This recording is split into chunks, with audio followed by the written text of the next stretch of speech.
Hey guys, you probably can't see me right now, but I was shooting last night remotely. I had the telescope set up and out in the observatory, and it was running all night remotely. I started at about 9 p.m. and I had a sequence going to shoot basically the other half of the Sol Nebula, because I hadn't finished that. I needed to mosaic 2 more images together in order to build it. Anyway, long story short, I went to bed. I woke up this morning. I had gotten a text message at 4 a.m. from my roof sensor that said that my weather sensor hadn't sent data in over an hour, which means the weather sensor for some reason stopped recording weather, which is obviously not a very good thing.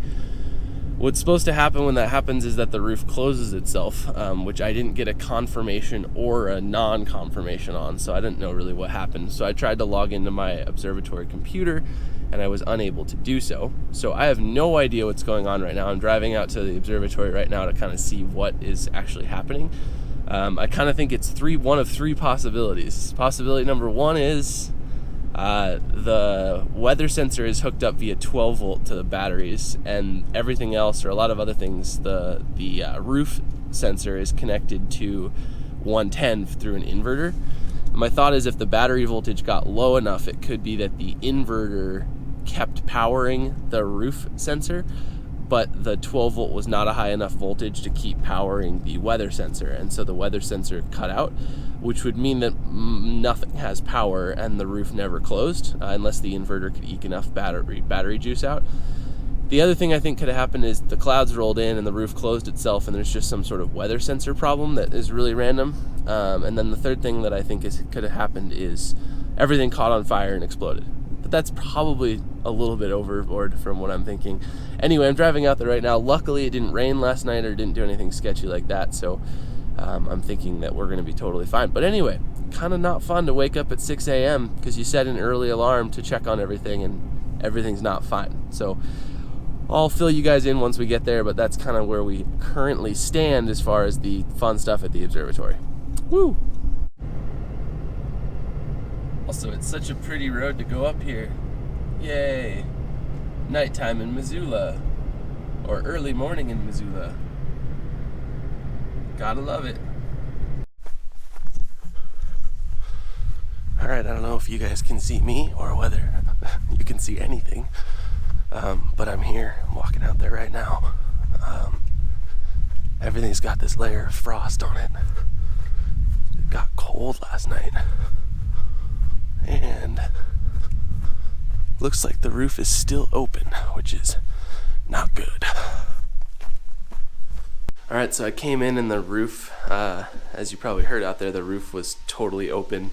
Frost on everything. You guys can see some of the frost on that's supposed to be pure black.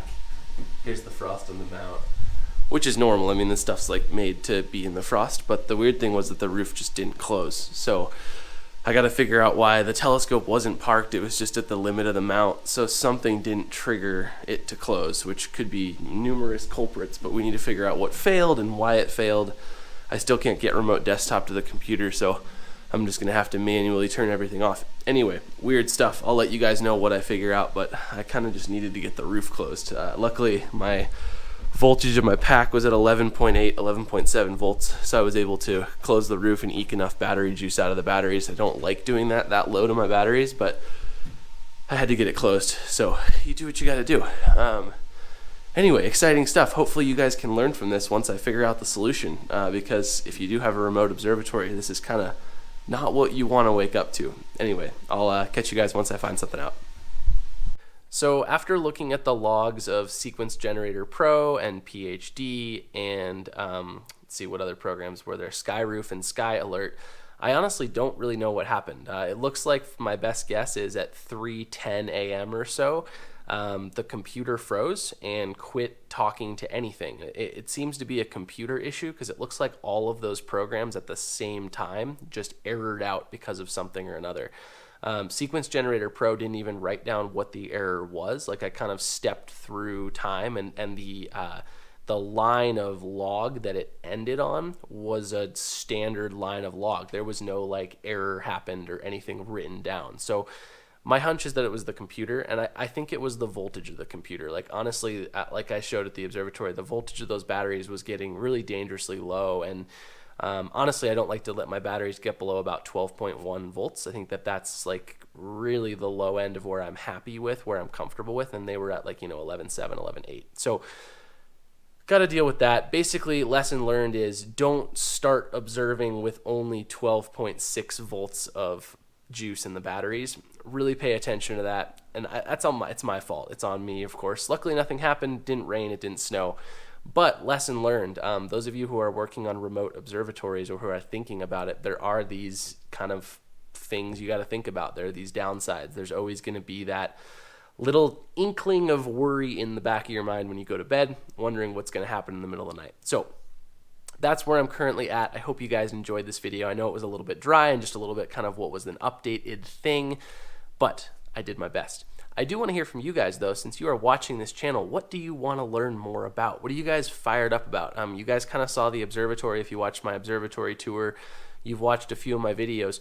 What are you wanting to learn? What do you guys want to hear from me? Because I have a lot of these things that I've learned over time, but there's so many of them. I kind of want to know what the most exciting thing that you guys want to learn is so that I can make a video on it. I appreciate you guys watching my videos. Thank you so much.